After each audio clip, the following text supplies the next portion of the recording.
Hi, it's Anne, and thanks for dropping by. We're going to have another stop into our world of Defemorember again today. Defemorember is a wonderful YouTube series that's sponsored by Barbara at 49 Dragonflies and Louisa Heinzel from Junk Journal Art. What a wonderful series this was.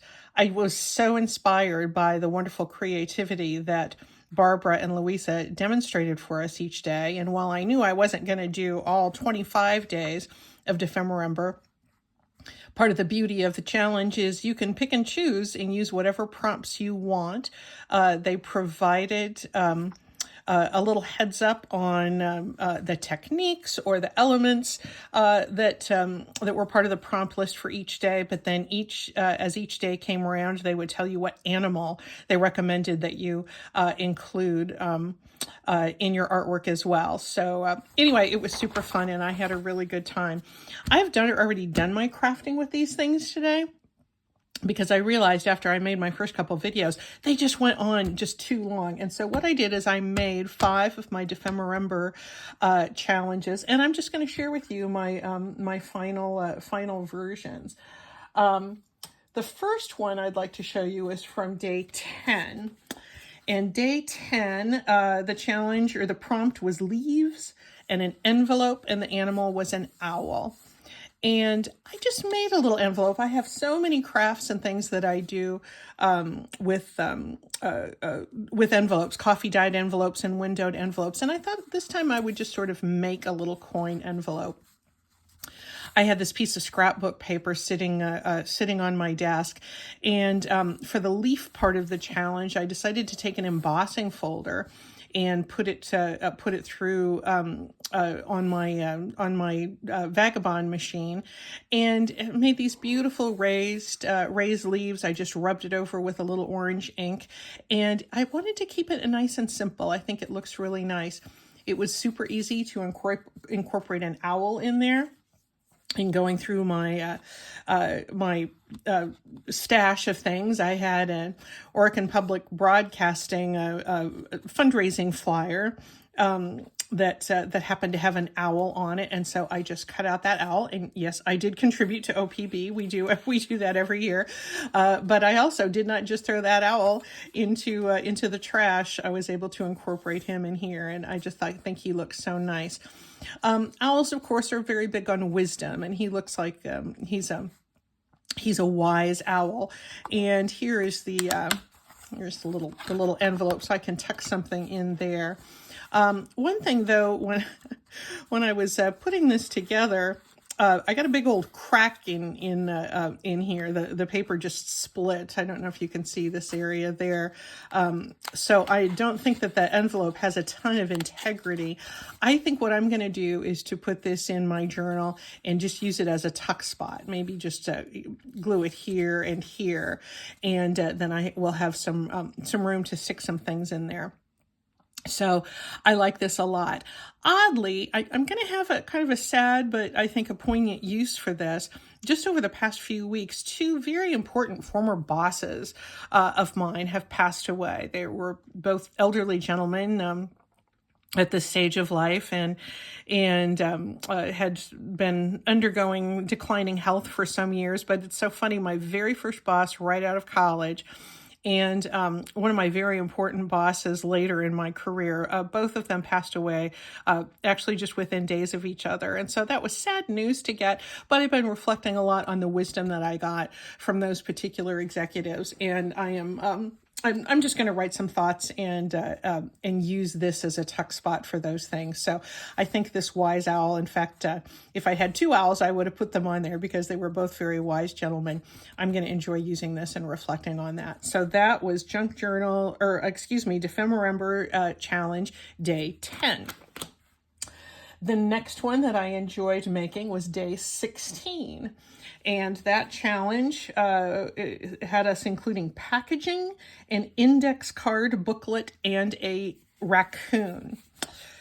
Here's what I came up with. I had a drawing of some raccoons in a nature book that I picked up at the thrift store that has a lot of beautiful drawings in it. And I thought those raccoons just looked so sweet. At first it looked like they were kind of fighting, but I'm in choosing to believe that they are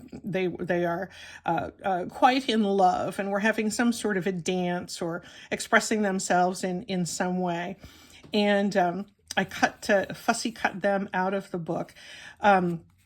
For the packaging part of the booklet, I used a part of a butter box. Having just been Christmas, I used a lot of butter in my baking and, of course, saved the packaging. And so the flat parts of this box are now here. I covered the front and the back are the butter box covered with brown wrapping paper that I scrumpled up and then smoothed out and then rubbed with some ink to give it that sort of leathery look. And you probably have done that technique. I use it all the time. I love doing that with brown paper to cover things for tags, or in this case, a booklet cover. I did not have any index cards, but I did have a lot of Rolodex cards, and so. I just coffee stained a bunch of Rolodex cards, and because I was choosing to believe that these raccoons were engaged in a moment of love and romance, I decided to kind of keep the romantic theme throughout. I punched through in this one corner and put a little heart Brad there, and it's just a little pivot booklet. I'm going to be able to journal all the way through there. Some of the other little raccoons that were part of the drawing made it on here as well, and various hearts, various raccoons, and my goodness, that makes a very impressive lot there, doesn't it? I think I'm going to be able to put some fun things in there in this little pivot notebook. So that was Ephemera Day 16 packaging, which was the butter box, and the index card booklet, and the raccoon. The next one was Day 20. And this particular one was really inspired by what Louisa Heinzel did with her Day 20 of Ephemera. Let me get you a little bit closer there. Louisa, the prompts for Day 20 were grunge, which nobody does that better than Louisa, a snippet strip, and a mouse. And when I first saw that prompt, I thought, oh gosh, a mouse and cheese, that'd be kind of fun. As it turned out, that's exactly the way how Louisa did her treatment of her project for Day 20, was to use cheese, combine cheese motifs and her mouse. She, of course, is so wonderfully artsy and did a wonderfully elaborate and intricate and fabulous grungy snippet strip. Mine has some grunge, but it's more it's a little what I would do more myself. I'm just not as artistically instinctual as Louisa is. But I too made a belly band. For the cheese, I decided I would just kind of put down some scraps of paper and kind of tatty fabric, paper being from a dictionary, and some paper that represented cheese, and then just having the mice there.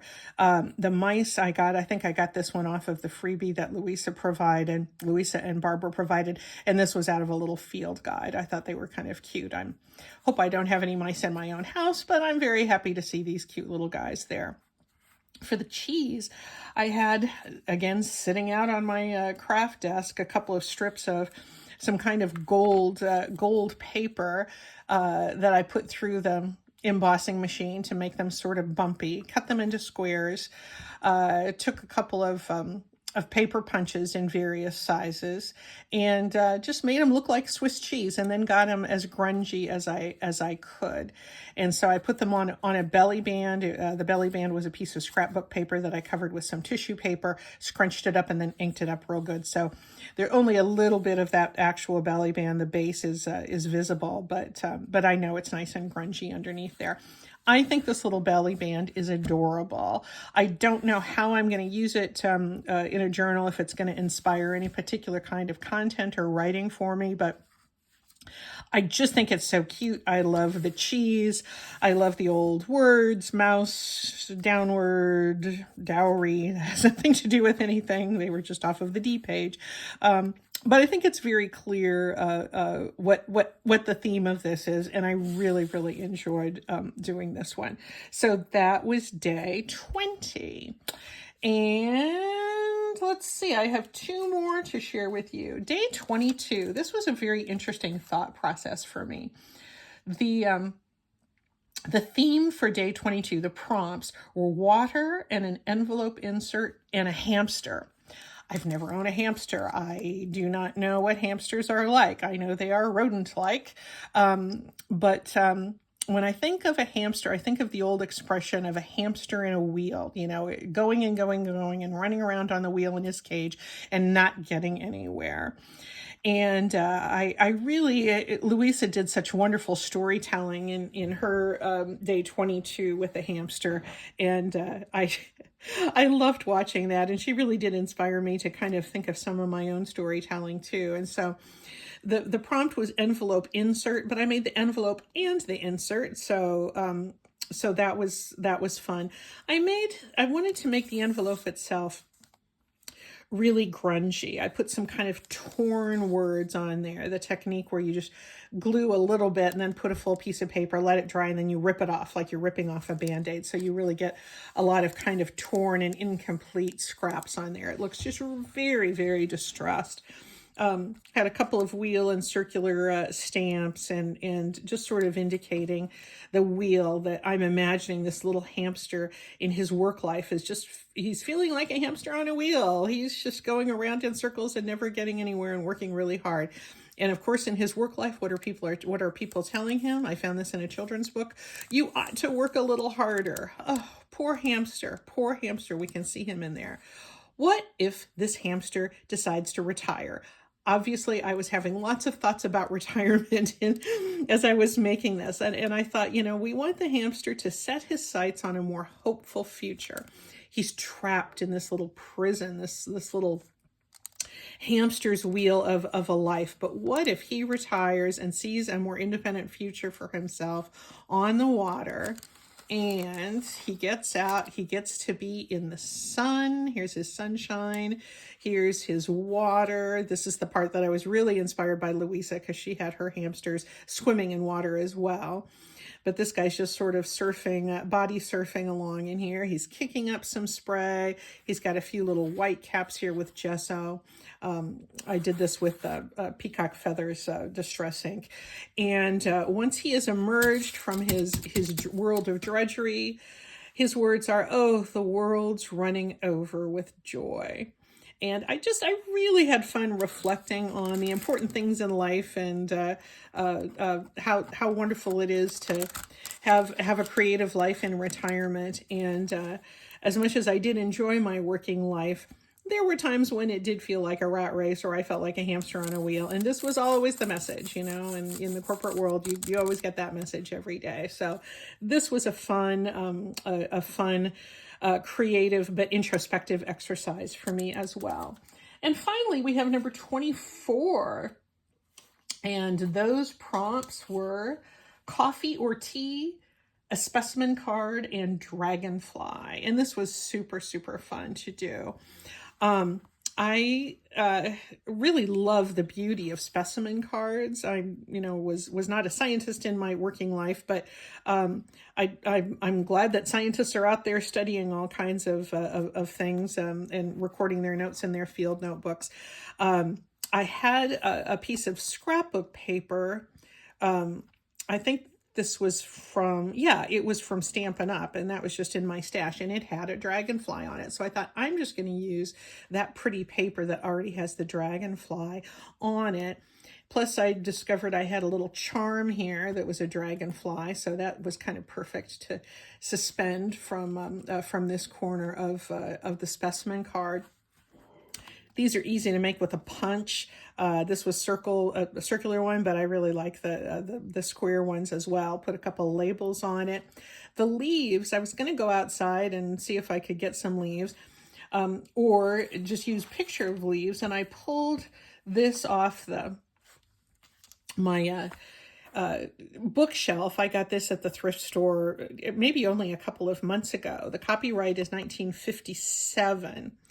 And I opened it up because I thought, oh, maybe there will be some photos or sketches of leaves in here I can use, because I didn't think I was going to have real leaves. Well, lo and behold, what did I find in here but some actual leaves. I did not pick these leaves out. Somebody else did, and had stored them in this book, and the book somehow was probably on their shelf for many years, and they ended up donating it, or maybe they passed away and their kids boxed up the books and off they went to the thrift store. Anyway, these leaves had been squirreled away for a long time. I have absolutely have no idea, no way of knowing how old these leaves are.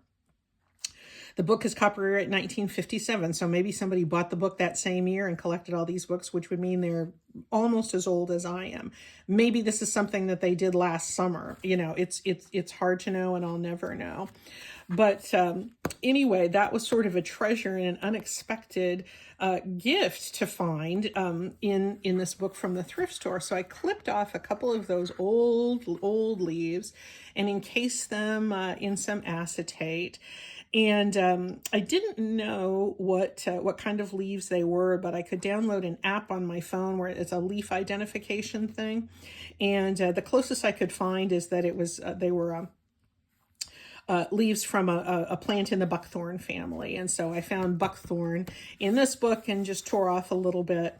The prompt also had coffee and tea. I had coffee stained paper on the back, but I usually always put coffee stained paper on the back of my tags. So that seemed a little bit cheating. I dripped some splotches of really strong coffee on there to sort of indicate, to fulfill the coffee prompt.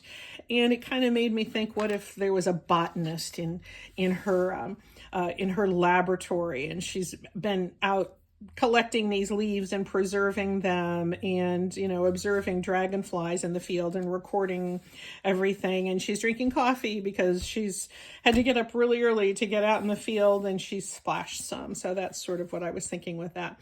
I also found that maybe it's the instant coffee I use for my coffee dyeing, but when I spray it, I usually spray it with a spritz thing, a very fine spray, and so it lands, makes just kind of a fine misty kind of stain.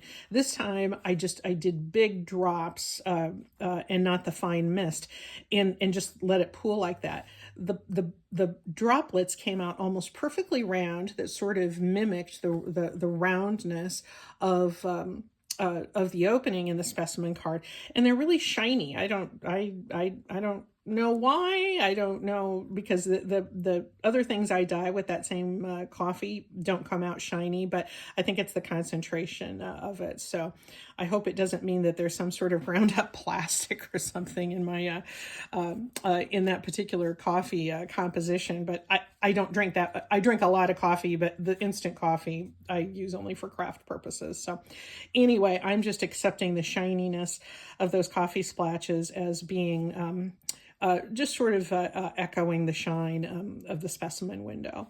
So so that's it. These are these things, and I had a lot of fun making them. I am really grateful to Louisa and to Barbara for doing this wonderful Defember challenge for all of us. And these are the ones I've chosen to do, and I really had fun. Thanks a lot.